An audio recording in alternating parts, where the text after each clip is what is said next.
So what do we do on PodPlus? We dive a bit deeper into the podcast topic that we talked about. And this week it was a topic of sensitivity. Before I kind of get my screen up and we kind of dive a bit deeper in sensitivity, did anyone listen? If anyone listened, let me know, and let me know if anything particularly stuck. So it was one of our Ask the Experts. Okay, so it was one of our Ask the Expert ones. So I spoke to the author of this book, Jen Granneman. So, oh my gosh, you can't see. The reason I've got my background on is because I'm in a hotel room, and you probably don't see my hotel room, but it means that you can't really see the book that I'm holding. If I hold it on my body, you can. So this book called Sensitivity, which is by a lady called Jen Granneman and Andre Solo.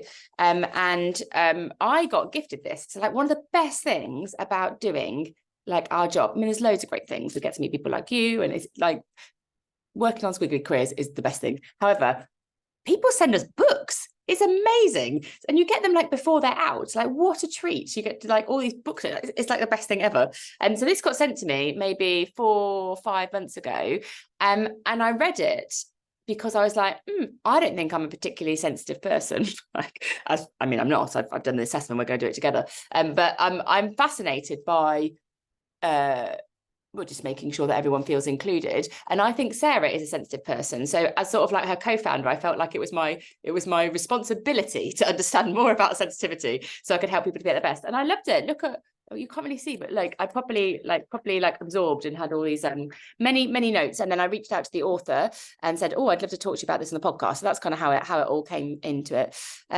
Sam, it blew my mind to find that everyone is I'm just going to that not everybody is highly sensitive like me. That's really interesting. Yeah, I'm probably not, Sam. We're going to do some of the survey stuff together. Do not worry if you didn't listen. We're going to work out together if you're sensitive and what does it mean, and what else have we got here? I'm just looking at all your comments, everyone.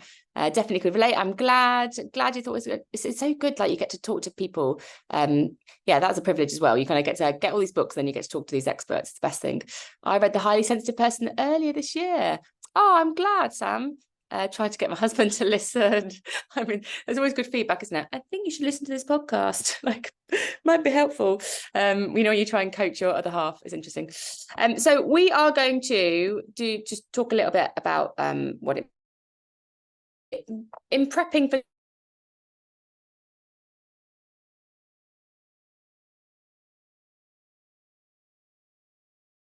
get Jen's perspective. For our conversation today, I've gone through the book and pulled out some stuff that I thought might be useful for us. So there might be some new bits. Let me get my screen up. I thought the first thing that might be useful, hopefully this is going to come up now, because when I read the book, I think one of the biggest aha moments for me was the definition that Jen uses when she talks about sensitivity, like what it means when someone is sensitive. So I thought as a kind of a start, let's get a group view. When you think about sensitivity and sensitive people, what sort of words come to mind? Can you like head into chat for me? When you're thinking about what it means to be sensitive, what words come to mind? What definition? A sensitive person is someone that interesting. So emotionally intelligent. Thank you, Dan. Is someone who's empathetic, someone who's receptive, someone who reacts, intuitive, self-aware. That's notice Gabby notices things that others might not. That's very much kind of in line with what Jen talks about.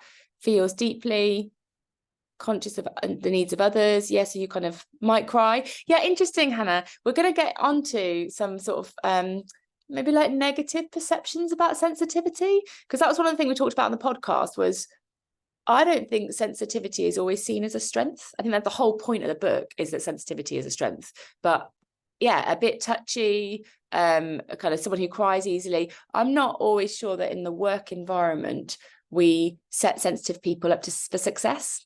I think there's a few things that happen at work where we almost see it as sensitivity as a weakness. Be interesting to get your perspective on it. I that's how I think, Chindra. So Jen talks about sensitivity about being responsive. So that's the definition that kind of she talks about in the book. And she says that sensitive people, their body and mind respond more than a non-sensitive person to the world around them. So they're sort of absorbing more things from the work they're doing, the people they're working with, where they're working. She talks about sensitivity, almost think of it as responsive to they sort of get stimulated more by the world around them. And I was like, oh, that's probably not the first way that I would describe sensitivity, because I think I probably would have framed it more in some of the words that have come up here, like sort of deep feeling, cry easily, that kind of thing. So I think that's a very sort of neutral start point for what sensitivity is. Sensitivity is about kind of responding and receptive and being stimulated by the world around you. I kept a quote from the book: they process more deeply at a greater length than others. Yeah, Anna, it's lovely. So I think these quotes, suddenly you start going, oh, well, that's a good thing. Like Anna's quote there, I think that's process more deeply and a greater length than others. You kind of go, well, that's not a bad thing. Surely that's a good thing that we have some people that we work with that process more deeply at a greater length than others. So you pretty quickly, I think the definition for what sensitivity is, when you start to look at it like this, and like the quote that Anna shared, I think you pretty quickly start to go, well, that's a good thing. Like that's a powerful thing in teams and organizations. So a bit of an assessment for you. I'm going to give you, how many statements are here? I'm going to give you 6 statements, and I just want you to think about, because I want to see whether you think you're a sensitive person or not, using the statements that Jen uses in the book. So I'm just going to go through sort of 6 sensitivity statements for you to think, is that me? And then at the end, I'll do like stars on screen, and we'll see whether you think you're a sensitive person or not. Okay, so the first thing: sensitive people spot details.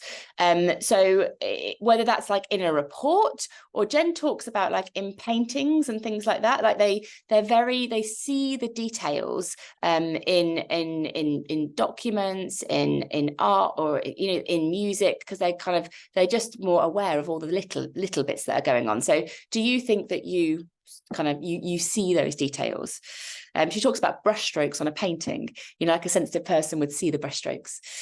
Sensitive people, they are, I don't want to say more emotional, because I think that's got negative connotations, but they kind of feel their emotions. They probably have more emotions about a situation.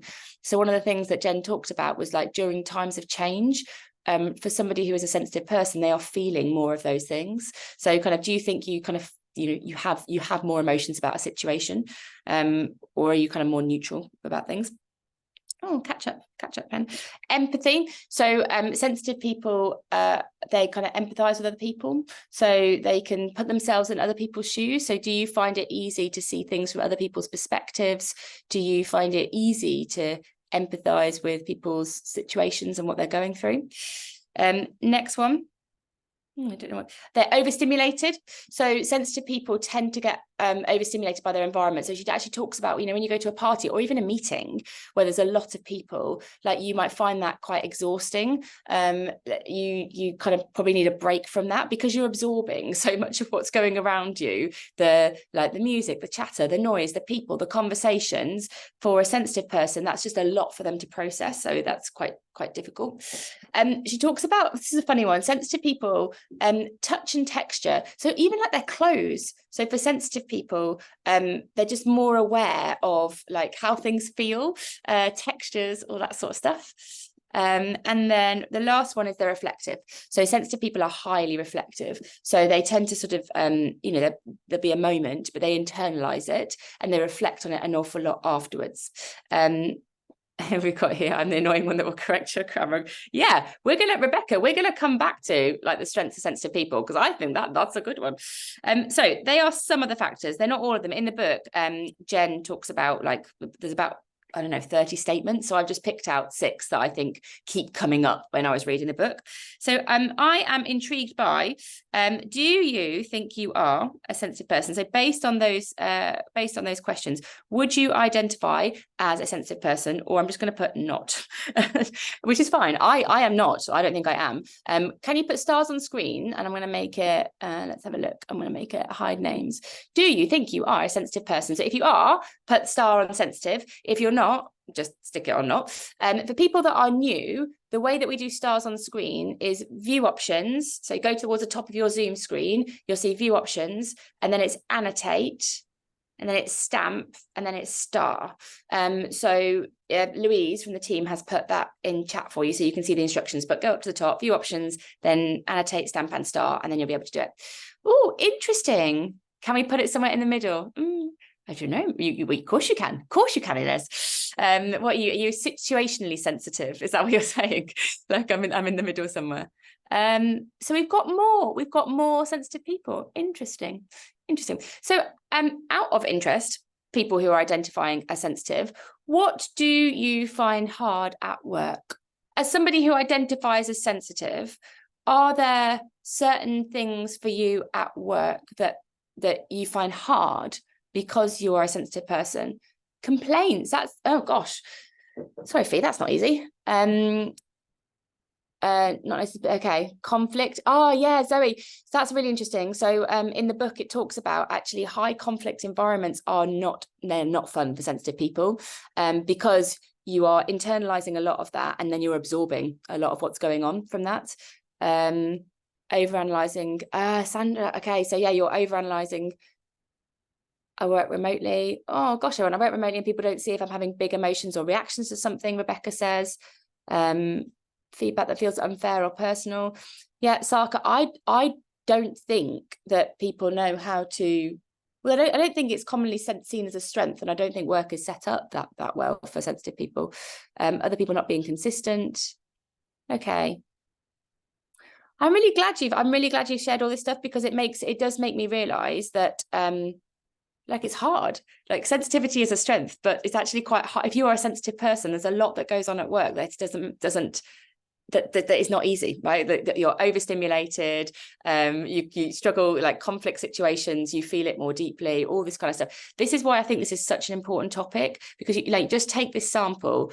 More of us than not are sensitive in this group, and you look at some of the challenges that work throws up for you.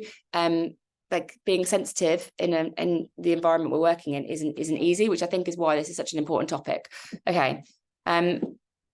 I'm sorry about all that stuff, by the way, everybody. That sounds like there's a lot I think that you have to go through at work that is harder for you.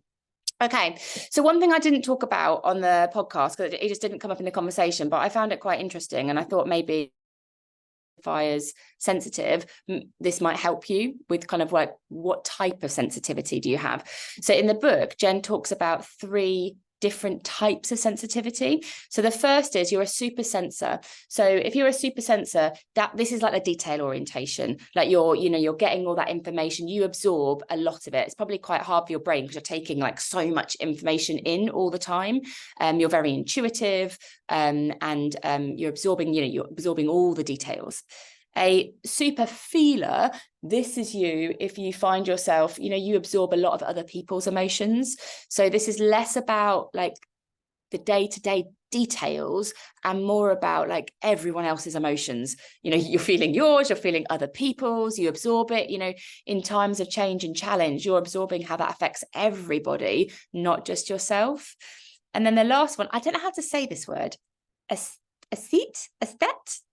Basically, this is the person who you're like textures. Your environment really matters to you. Like it's kind of what you're wearing, and it's the texture of the environment. Like your sensitivity is it's more tactile. It's kind of more about that sort of stuff. It's how things look, how things feel, not how emotions feel, but like your environment. That's the kind of thing. How do you say this? Aesthete?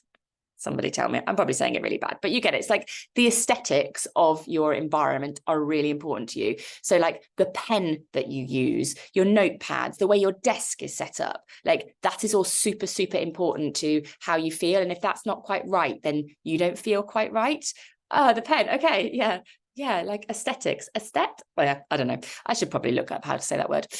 So I thought this was quite an interesting distinction. Again, not one I'd thought about before, that sensitivity has some nuances, and it's kind of useful to understand what your type of sensitivity is more. I think you think you're all of them, maybe.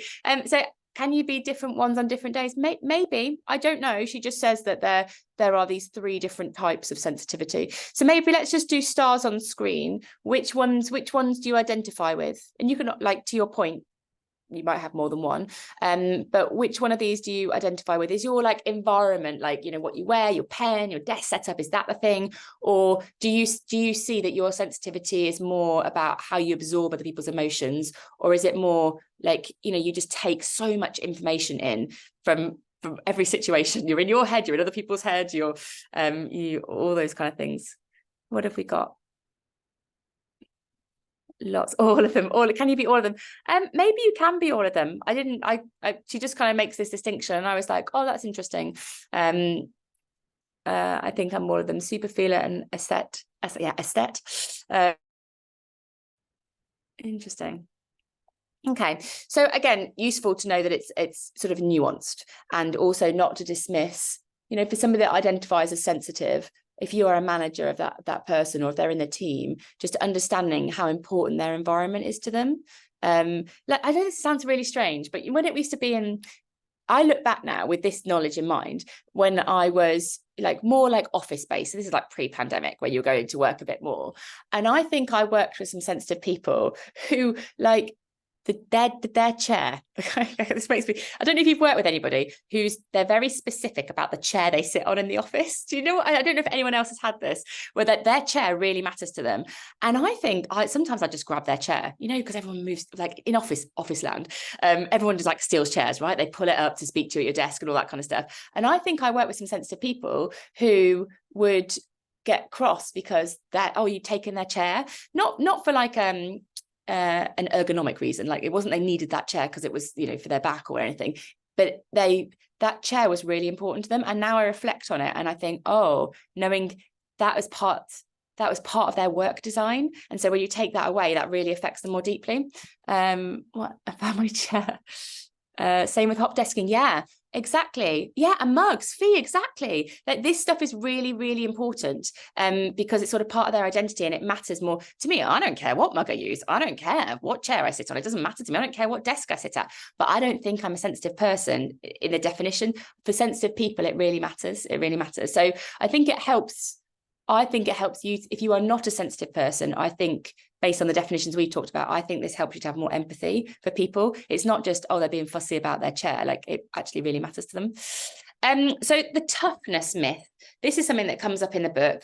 So this is the way that I think work sometimes is anti-sensitive, the statements that we say and the way that work culture is set up. These kind of statements, let me know if you think there's any more, but only the strong survive, you just got to keep going and get on with it. That's kind of anti-sensitive. Emotions are weakness. You must just battle through. We are strong in this organization. We do not show emotions. We just keep going.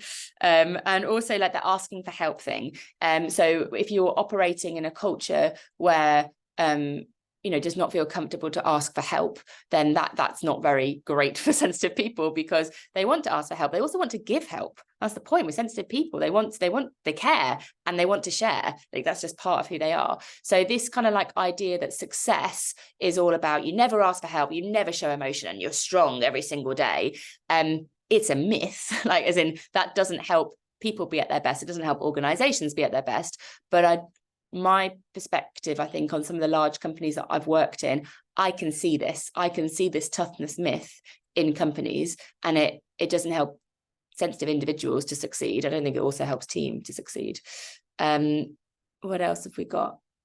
Out of interest, and you just stick a star on the screen, and it's anonymous, so don't worry about it, but who currently works in an organization where this toughness myth is it's living and breathing? Put a star on my screen if you currently work in an organization where you think that actually a big part of our culture is only the strong survive, and that you can't show your emotions, and that we don't ask for help around here. I'm interested in how many of us are working in that kind of place. Okay, I've just left an organization like that. Yeah, so it's not I would say that's probably only a fifth. Looking at stars on screen, it's probably only a fifth of us that are working, which is good. I mean, for the fifth of the people that are, that's a hard thing. I've definitely worked in places like that. Katie's doing a shout out for Sage. I love Sage. We do a lot of work with Sage, and highly recommend as an employer for highly sensitive people. Like how good is that when someone like endorses their company for this kind of thing? I think that's brilliant. I love that, Katie. Okay, so I'm just going to clear your stars off your screen.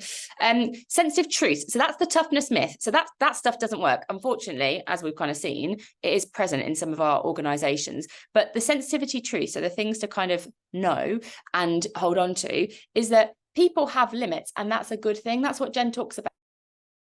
Emotion. So things are hard, and actually we get to a place where it's almost too hard, and that's okay. Like, people should have limits. Compassion pays off. So she talks about, actually, if you look at the research, compassion is a really important skill, and care, care, vulnerability, it builds teams. Like, this makes teams stronger. So like, compassion is a good thing. We can learn from our emotions. So this whole thing around, we shouldn't share emotions, source of data. Like, if we actually kind of think about, well, why is this making me feel like this, and why am I responding to this situation, and what would I do differently next time? Actually, our emotions are a trigger for our learning, and so ignoring our emotions means that we're missing out on opportunities to learn. And then staying calm is a course of action. I love this one. So where we assume that we must always keep going, and we keep going is how we keep growing, and all that kind of stuff. Actually, I love the point that she said, like, staying calm is a course of action. Like, sometimes doing nothing is the right thing to do, and sometimes saying nothing is the right thing to do. And I really like that. Staying calm is a course of action. I was like, for sensitive people, I think that's quite an important thing to identify with. That's interesting, Claudia. Identify with Jen quitting being a school teacher. Yeah, Jen talked about her kind of squiggly career and starting off at school. So these are some things I think to hold on to. If you're a sensitive person, or if you care about inclusion, I think these are some things that we have to sort of recognize, that this is what the value people bring. So I've currently got staying calm as a course of action and a skill. I've been criticized for staying calm, apparently. Yeah, I really like that. Was the one that resonated with me. Like, actually, sometimes, like, I think that, like, there's a poem, isn't there? That staying calm. What's that poem? You even know it, but staying calm when everyone around you is losing. I want to say it's Rudyard Kipling. But like, like, when everyone around you is losing, like, their, losing their mind or something like that. Like, actually, I think if you're the person that stays calm and in control, then that I think is a very positive thing to bring. Is it Rudyard Kipling? Yeah, it is Kipling, isn't it? We're going on a poetry diversion, but thanks for that. Thanks, Steve. I'm really glad that you're able to pick up on a poem from, like, my one random misquoted line. Oh, the power of this community. Okay, so some things to remember in terms of sensitivity. So first of all, sensitivity strengths. So these, I think it is important, Jen talks about, really feel confident. As a sensitive person, be clear and confident about the value you're bringing to a situation. So these are some very common strengths of being a sensitive person, but I think you should almost write down yours. Like, what is the value I bring to an organization? She also, in the book, talks about sensitivity statements. So, say this clearly, calmly, and confidently. Just as a shortcut, some sensitivity strengths. Sensitive people can see connections, so they spot patterns. Because they're intuitive, they can sort of join the dots. I see that with Sarah, business partner Sarah, very, very much. Next one. Come on, iPad. My iPad is all kinds of slow today. They appreciate emotions. So sensitive people, the fact that they can understand how other people are feeling, and they can kind of bring emotion to a situation. So that is a strength that you've got. Like, we talked about emotions are a strength, they're a source of learning. So kind of have some statement that you feel clear, calm, and like confident about the emotions are a strength for you. They're like, I think for a long time, the toughness myth, emotions were a weakness. You need to be able to really own the fact that you do feel deeply about situations because you care. That's probably what I would anchor onto as a sensitive person. I would say, well, yes, I feel deeply, but that means I care more about the team and the situations. Sensitive people also dive deeper. So as a non-sensitive person, I can be quite surface level about a lot of stuff. And I'm not saying that's bad, but that's just me. Sensitive people are not surface level. So if you are a sensitive person, like owning the strength that you dive deeper into the detail, you dive deeper into the understanding of a situation. Like that is a really good thing. So the idea for action here is basically to write down your sensitivity super strengths and feel really confident about them, because it brings a huge amount of value. But I think for a very long time, I think the narrative around this hasn't been particularly positive. So we're kind of trying to help you to sort of reclaim that narrative. Oh, I'm glad. Boundaries and balance. So sensitive people, you've got to be really boundaried. I love this quote from the book. People and relationships tend to be the number one challenge that sensitive people face. So actually, if you do identify a sensitivity, those relationships that you have at work have a big, big impact on you. For good, like, if you're working with people who give you time and space to think, and they bring your perspective in and they enable you to dive deep, then that's great. But if you are working with people who are maybe more in that sort of toughness myth way of working, that is really hard for you. And so really, really think about your boundaries. She talks about like designing your day so that you've got, your brain has a break. And if you are working with people who are sort of anti-sensitive in their ways of working, making sure basically you don't spend too much time with them, because it's not great for you. So really, I would almost go through, who are like the 10 people I spend the most time with? Are they supportive of my sensitivity, or are they kind of anti-sensitive in their approach? And if they're anti-sensitive, you want to be very, very boundaried about the time you spend with those people, because it is harder for you, because you feel more deeply, absorb more of those emotions. I stopped putting no meetings in my calendar and now put brain breaks. I love that. Some good chat going on today. And last thing, if you're a sensitive person, it is really important that you connect with the why behind your work, rather than just the what of your work. So what I mean by that is the what is sort of like the to-do list. Okay, so it's like, I've got to get everything done. I've got to do it really quickly. I've got to get this done today. If you're a sensitive person, the purpose is really important to you. There's more emotion in purpose. Like, why am I doing this? What's the bigger picture? So your work will feel tactical and transactional if you are just focusing on the what, and you are likely to sort of lose energy for that work. If you can connect with the why behind the work, like zoom out, the bigger picture, what's the purpose? How am I contributing, to a more significant thing? You will emotionally connect with the work and you'll enjoy it more. So it's really, I would go through like what you're working on and think, what is the why behind this work? If you don't connect with the why, it's likely to feel like not that enjoyable for you as a sensitive person. So they are 3 particular things. Connect with the why behind your work, make sure boundaries and balance, particularly where your relationships are concerned. And then the other one that we talked about was just own your strengths. Sensitivity is a superpower, but you need to feel confident about that. Okay.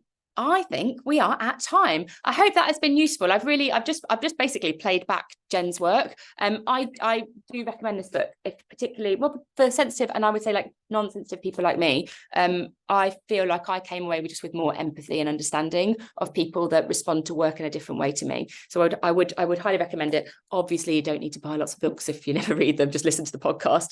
But I hope it has been helpful. Good. I'm glad you connected with it. I connected with it too. I think it's really good work. Okay, well, have a great day, everybody.